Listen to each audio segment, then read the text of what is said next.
If you actually look at the copper mining industry, what we're seeing is basically the depletion of near-surface resources. And so we're having to chase mineralisation at much greater depths. And so that drives us to larger scale underground mining. If we just look at OT and we look at what it means to both our company and to the country of Mongolia, it's a pretty substantial prize. The Oyu Tolgoi mine comprises 4 major deposits. They stretch over 12 kilometres, from Hugo North to the Heruga deposit in the south. The Hugo North deposit is probably one of the greatest copper finds in recent history, producing around 95,000 tonnes of copper ore every day. It's 1,300 metres below surface, 2.5 kilometres long and approximately 300 metres in diameter.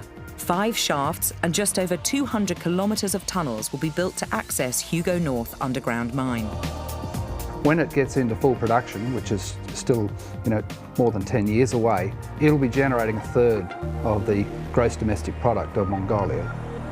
I'm proud of taking part in this massive project and taking my own contributions.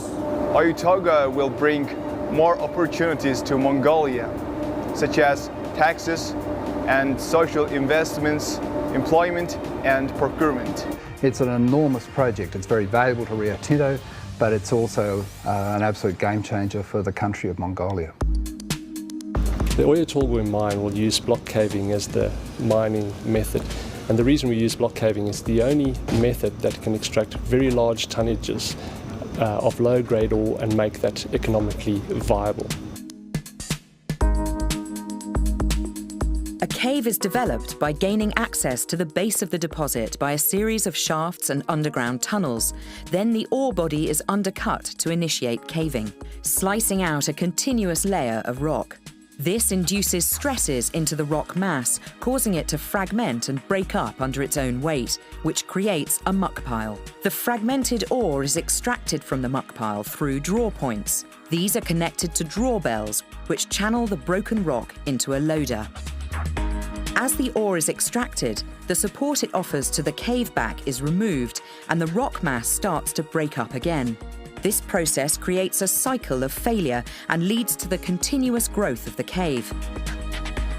Currently, the only way to monitor the flow of the caved ore is to recover markers embedded throughout the ore body before caving commences. These markers move with the ore to the draw points and are picked up by loaders. Mounted to the roof of the tunnels are readers which automatically detect the position of the markers as they exit the cave. This method is limited because the exact path of the ore can't be tracked as it moves around inside the cave. The aim is to model the best route for the caved ore to flow in order to reduce waste and avoid significant loss of value.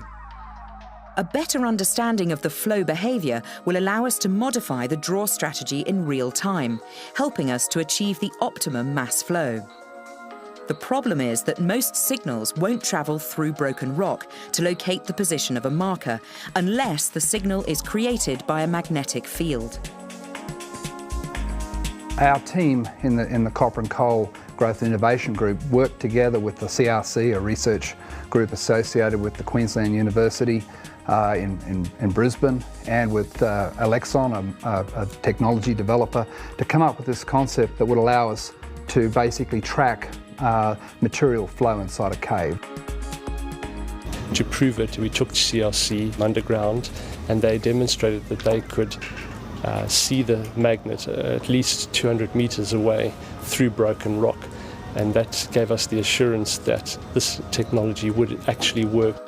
The way it works is, inside each beacon is a very powerful magnet, and it's spun at a particular speed at particular times every day or every few days. And the beauty of this clever invention is that by having a very powerful magnet, you generate this very strong magnetic field without having to use battery power to go and generate that field. And that field is then detected by other products called detectors. It has a 3-axis magnetometer that's very, very sensitive. And the magnetometer detects that magnetic field that's generated by the beacons, and it can then work out its distance to the beacon. Having a number of these in the cave, it will then be able to allow you to pinpoint where each beacon is. And that allows you to track these beacons in real time, which has never before been possible. You know, the first really significant deployment of this technology occurred at the Argyle mine. We worked with the Argyle team to basically do a trial of this technology and to prove that it would work before we got ready to deploy it at a much larger scale at Oyu Tolgoi. For a very complex system, this technology has had very few issues, and I think that speaks to the strength of the development team and the collaboration between all the parties.